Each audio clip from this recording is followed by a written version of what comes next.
Well, Jim, staying on the topic of AEW before we get to Dynamite, and of course we'll talk about the ratings later on, the ratings for Rampage and Collision have been a topic that a lot of the listeners a few days ago sent in a ton of emails about. CornyDriveThru@gmail.com. Have you seen these already? Do you know anything about these? I know that it was pretty abysmal. I don't know the exact numbers, but I saw someone saying, holy shit, the combined viewership wasn't 500,000. Pretty abysmal. That was one of my favorite TNA pay-per-views. Pretty abysmal? Pretty abysmal. But we have here, these are, according to WrestleNomics, the AEW Rampage ratings for August 2nd. Of course, that's a Friday night. Friday, August 2nd, 2024, 10 to 11 p.m.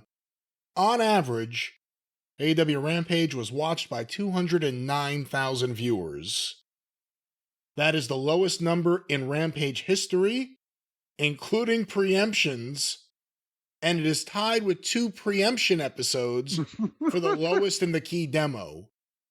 Of course, the Olympics were on NBC, and Rampage, according to WrestleNomics, was outranked in primetime by the Olympic coverage on USA Network, 3 programs on Fox News, On Patrol on Reels, and Love After Lockup on Wii TV. Wait a minute now. Love After Lockup, is that a men's prison or a women's prison? That might have a big bearing on whether or not I tune in next week. I think it's women's because it's Wii TV. Isn't that women's entertainment TV? Well, it might be Wii for me. They may have a new viewer, it sounds like. Wee. I'll tell you what. Love, Love After Lockup. I'm looking for Love in the Lockup. Is that like security camera footage from the cell block? The only thing we know for sure is that it would do a better number probably than Rampage. What do you think of 209,000 viewers for a Friday night regular time slot? Well, it's not surprising because who gives a shit about Rampage anymore? He's thrown that away long ago. It's just, I guess they've matriculated downward now to where it's getting pretty scary on Friday nights. Wouldn't you rather not have an hour of television than have an hour of television that doesn't do the same amount of views as some of our YouTube clips? Well, just for the record, here's the quarterly breakdown. Quarter 1, 10 to 10:15 p.m. Wheeler Yuta versus The Butcher. Ooh. With picture-in-picture. An MXM collection backstage promo. Those are the former, I believe, those are the former models from WWE. Yes, he hired Monsue and Mansoor. I don't know what their names are now, but we will find out whenever they get to the main show. Apparently they didn't change their gimmick, so they didn't learn much. 235,000 viewers and 104,000 in the 18 to 49-year-old male rating. Quarter 2, 10:15 to 10:30. Brian Cage versus Manny Lowe. I don't know who that is. An ad break. A recap. He's the brother of Mighty. Manny and Mighty Lowe. The Kyle Fletcher, Don Callis Cage backstage angle. The Harley Cameron ramp promo. And the start of Nyla Rose versus Harley Cameron with picture-in-picture and full-screen ads. 194,000. 83,000 in the key demo. That's the low point for both of those. I'm starting to be sorry that I missed this program. 10:30 to 10:45 p.m. Quarter 3. Rose versus Cameron continued. Private Parties backstage promo. Brian Keith versus Jackson Drake. And Katsuyori Shibata's backstage promo, followed by an ad break. 195,000 viewers. 89,000 in the key demo. 89,000 in the key demo also for the final quarter, Quarter 4, 10:45 to 11 p.m. The Undisputed Kingdom, FTR, Mark Briscoe promo, and Private Party versus MXM Collection with picture-in-picture ads. 213,000 viewers. Once again, 89 in the key demo. That was Rampage. AEW Collision. Have you heard anything about this rating? Well, it's not much better. This was on TNT, not their normal time slot. This was Saturday, August 3rd, the day of SummerSlam, 5 to 7 p.m.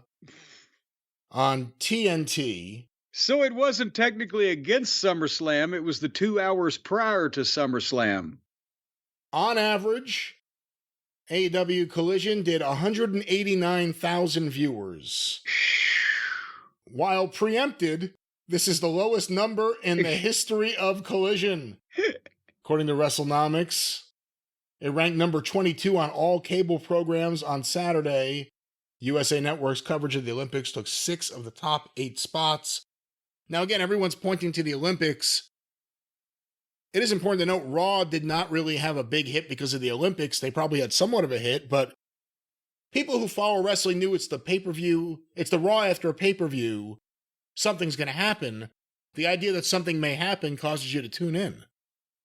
Well, and they followed it, and it's usually even more difficult when you change your entire network, when you're on a completely different station than when you're just at a different time. Both of them have impact on your numbers, and neither one of them are good. But with this 5 to 7 o'clock, people say, well, fuck, 5 to 7 o'clock on Friday, or on Saturday, rather. 6 o'clock on Saturday for wrestling used to do 2 or 3 million people. So it's not just the time, it's the fact that this program is not something that people are trying hard to follow if it moves, either the time slot or whatever. They just, this was the diehardest of the diehards. And you have to give people something to watch, something to want to watch. They don't give anyone anything they want to watch. They had something they wanted to watch. SummerSlam from 7 o'clock to 11. Would you want to spend 2 more hours you could spend eating, watching this fucking thing before you watch 4 hours of fucking wrestling? I mean, I'm not going to do the entire breakdown. It's a lot of people that filled up this past week's Dynamite, though, on this show. You also had the Von Erichs, you had Hologram, Mystico, Ishii, Claudio, and the usual cast of characters, but... Hologram, we don't want ya! Hologram, we don't need ya! On the topic of Hologram, the newest star from AEW Collision, who now has a video on Dynamite, so you have to think that maybe he'll pour it into another dimension or something and come up here.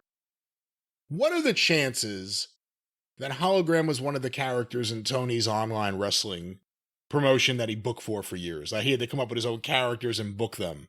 Well, there's the 2 other guys that he was in the online fantasy booking thing with would know.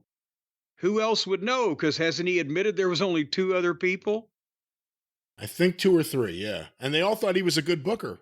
Yeah, well, that's what he said. He said both of the people I was sending my stuff to thought I was really doing good. But that would be interesting. If anybody knows or can find out, is he still cribbing from his notebooks from when he was a teenager to come up with and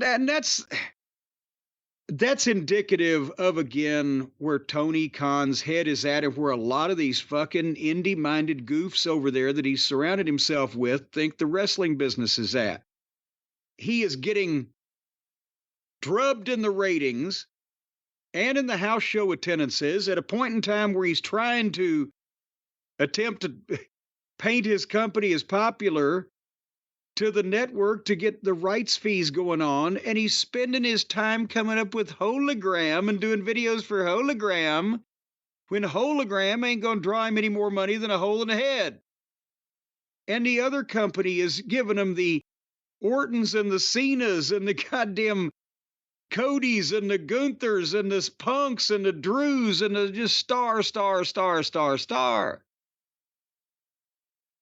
And so, yes, I'm sure that Hologram will just do wonderful spinning, have a Coronas and all kinds of tope planchas. But how is he in any way, or it going to be in any way different from the Commanders and the Gravities and the Limbos and the fucking Cucarachas and whatever everybody that we've seen doing all of that stuff for the past 5 years on his television? He'll be very different. Tony created him. And he comes from another dimension into a portal. A porthole? What is he, at sea? Is he in the Merchant Marine? He's diving out a porthole?